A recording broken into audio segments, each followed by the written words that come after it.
Well, hello, one last time for this event. So I want to talk about one of my favorite topics ever that are, well, apart from space, they are plants. So I want to show you a combination of both, how to grow plants in space, and mainly part of what I did, my main project when I went to Habitat Marte was about expanding the greenhouse that Dr. Julio has in there, so that astronauts in the future can be able to grow their own food, not having to worry about when is the next rocket with food going to come here, because I'm sure we all know that we need food for surviving. So mm, in in the well, the crews aboard the next rocket to Mars are going to need food, and they are going to be able to take some seeds with them, of course, maybe some plants that they are working on, but they also are going to have to take, we already talked about it in another video, but the dried food that the astronauts already take with them, lots and lots of them, until their growing food is ready for them to eat. That is what they're going to use to survive. But if we want to have long missions in Mars, we are going to need to be able to grow the food from scratch. So first,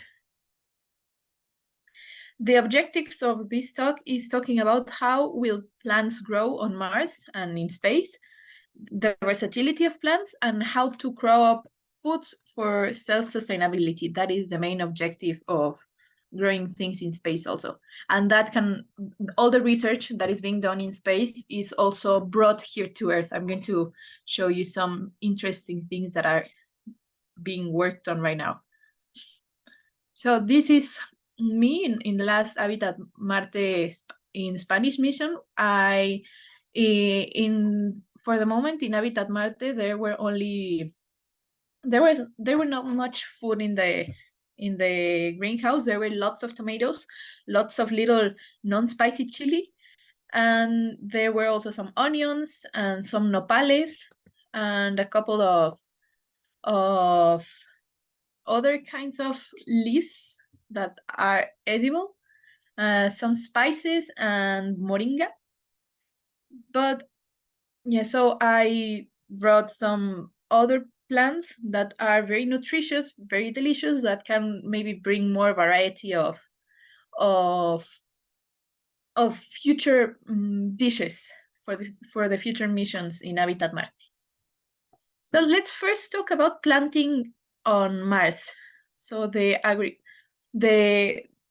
going to need to bring the agriculture skills that we have in here to apply to the Martian soil. But what do plants need?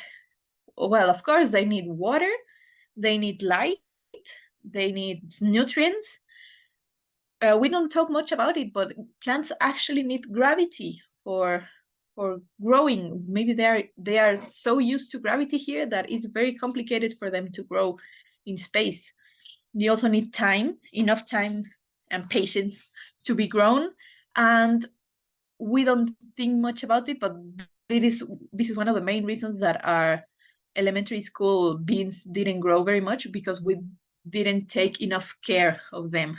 So they always need humans looking and checking on them.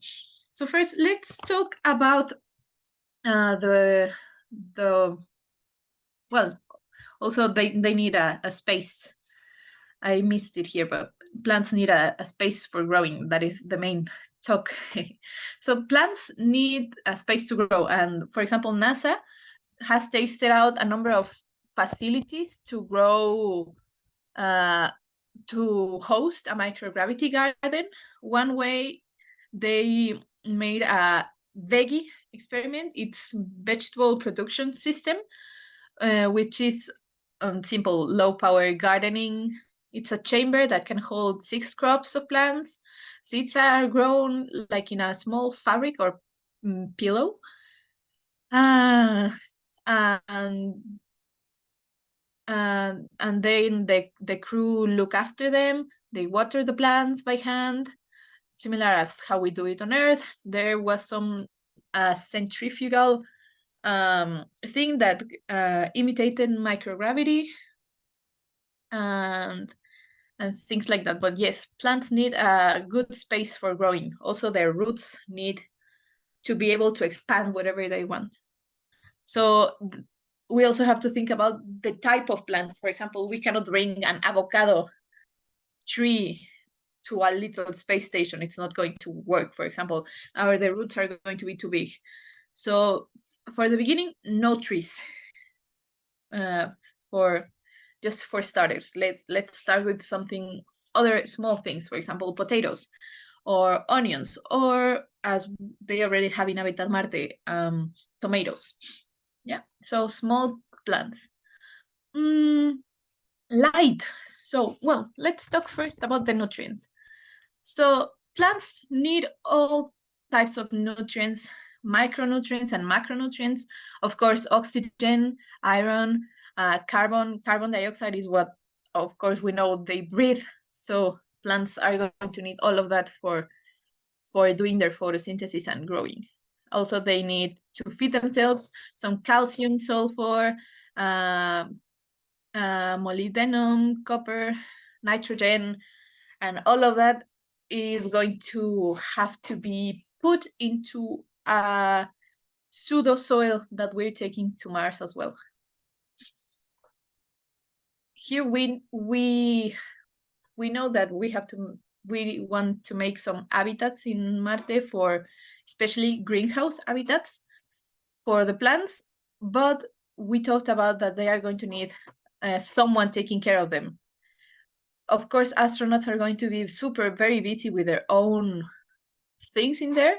It might be a little bit complicated if there is not at least 2 specialized people growing their plants, but it's mostly going to have to be a robot so that the astronauts can take care of other important things that can be done by humans. For the Martian soil, if we want to start cropping in it, we are going to need to flood it with water, with biological material that can be as used in the movie The Martian. It could be human feces, for example, all of the composting that must have been taken whenever they, like, I don't know, they ate an apple, so they have to keep all of that compostable material there. And bacteria, we're going to need to take lots of bacteria to start making the Martian soil similar to the Earth soil. So how does a crop develop? So we start, this is a potato plant. As you know, as you can see, I love potatoes. So we start with the little tuberculo that works as a seed. We put it on the earth that has already been prepared. We water it. It starts growing a little bit.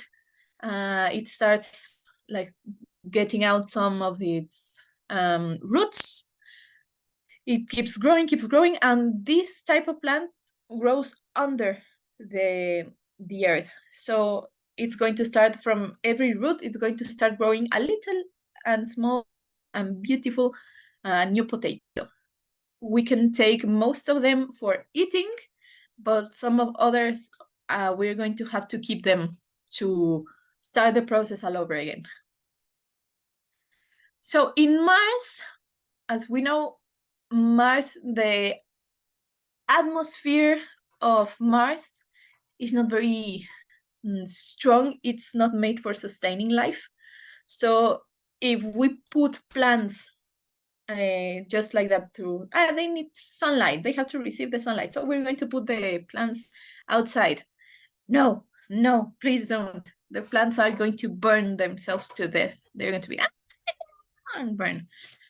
We cannot do that, so we are going to need the habitats, but maybe the sunlight, if they are going to have to be specialized on keeping the sun away from the plants, but that way the plants are not going to receive enough light. So what are the scientists of the world working on to have the plants grow. It's very interesting, actually. And some of the supermarkets and some supermarkets in the world are already implementing this kind of thing. It's LED lights. So LED lights, it depends on the plant. Every plant needs a specific kind of color, but the composition of the light, of course, that shines on the plants can affect their size, their nutritional content, their microbial growth, their taste even. So they normally rely on red and blue light to grow in different kinds of combinations. And there have been some experiments abroad the space station to see how different rations of red and blue light influence the plants. And yes, there are a lot of supermarkets that want to have their food very, very fresh. And because of that research, they are applying it down here on Earth. And now you can even buy your fruit as fresh as it has been just taken out of its planting site. So it's very, very, very interesting. So that is how future Martian habitats are going to grow their plants. In Habitat Marte, as I showed you, there are some chilies, some tomatoes. Those are, I don't know if in English they're onions, but in Spanish we call them cebollines, like little onions. Moringa, there are some things that we can start cropping for eating. And we can use all of them. Also nopal. It's not part of the greenhouse, it's outside, but it can also be used for eating. And we can make a lot of different varieties of foods and dishes. For example, we can make lots of different types of sauces for maybe enchiladas, or maybe for our spaghetti with meat, or maybe just to eat just like that. Tomatoes can be eaten raw, for example. We can use them to give a little flavor to the nopales. But as I said, we're going to need much more variety. So this is what we were doing to grow potatoes and carrots and other types of plants that we brought the seeds for in Habitat Marte. So why potatoes? Well, potatoes have been very much researched. They are very delicious, and they have lots of minerals and vitamins in there. They also have a bit of protein, and they also give a lot of energy. So I do believe they are very, very important part of the diet that the future astronauts should have. And they are also the plant that was chosen for the Martian. And you can make lots of different dishes with it. It's one of the foods that gives the most variety, because psychologically we need to eat a variety of foods, not only because it's nutritional, but also because if not, we're going to go crazy. I'll tell you a story about a guy that only ate one food for a year, and he went like, oh, I'm so done with food. So you can boil it, you can mash it, you can use it as a cake of potatoes. You can have it in a cup. You can have a puree. You can put also tomatoes in them. You can make fried potatoes. You can make potatoes in a soup and boil potatoes. You can have them mixed with meat, and you already have a compota. You can have them as bread potato. You can have them as a salad potato. And here is one of my own crops. In Habitat Marte, I don't believe they have grown yet, but when they grow, they come out like this. And they're so pretty. They're like your own children potatoes. Why should we grow our own food? Well, because of cost and convenience, of course. In our own homes, it gives us independence. The quality is higher. We know what we're putting in our crops. It gives us pride. It's even therapeutic, for some people might say, that can also be a good therapy for the future astronauts. Maybe they can find tranquility in cropping, flexibility, variety. It's a lot less waste than if you bought something and you said, it's not very good. Or maybe if in the supermarket or in the market or just in the corner store, you said, I want this. No, it's not very good. So the owner of the market is going to say, no, let's just throw it away. And it can also help you survive if you're stranded on Mars. This is a process that we followed for preparing the soil on Habitat Marte. So we chose a space there that was, as I said, it was filled. It has lots and lots and lots and lots of tomatoes. So we said, okay, this space, let's take away all the tomatoes. Let's start searching, because we needed to see if there were still any salvable tomatoes that we could save for eating later, maybe. And so we started taking out all the branches that we didn't need in there. We put all the earth like ready. We picked up all of the tomatoes that had been left there to maybe eat them later or use it for the next mission. And all of the composting materials that we had been saving because we had been eating there for a couple of days were used to prepare the soil. We also put water. In Habitat Marte, there is like a fish tank. So that kind of water is very good for the plants, because it already has lots of bacteria and all of the feces of the fish that they swim in. So it's very fertile water, let's say. And we prepared because it was very, very, how do you say, hard. So with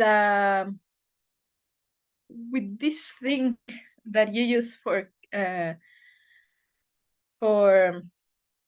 cropping, it's a pala. We started smashing the soil to make it bland, and then we could start putting in our seeds with a good separation between a plant and another. We put in the carrots, the seeds, the potatoes, and we tagged them. We put a little label, and I thought it was kind of pretty with this little cactus, because it's very arid in there and there are lots of cactus. So with a cactus, foamy cactus, we labeled them to know what was each thing and where it was, so we wouldn't like maybe hurt it by accident. I didn't talk here about the water. I don't know where my water one went. Let me check very, very quickly. Where is it? Where is it?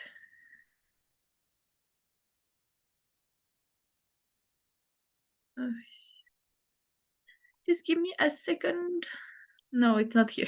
Sorry. Oh, well. Well, I had a little image that showed, we know how water works in space, right? So we have seen the images of the astronaut like blowing up a bubble of water, and it only goes like this, right? So that is how water works in space. It doesn't spread around. So plants work as a straw. So whenever you want to, first of all, gravity. If you want to put water into a plant, you cannot not just throw it on top of it. The water is just going to float around, and the plant is going to say, "Hey, my water, where is it going?"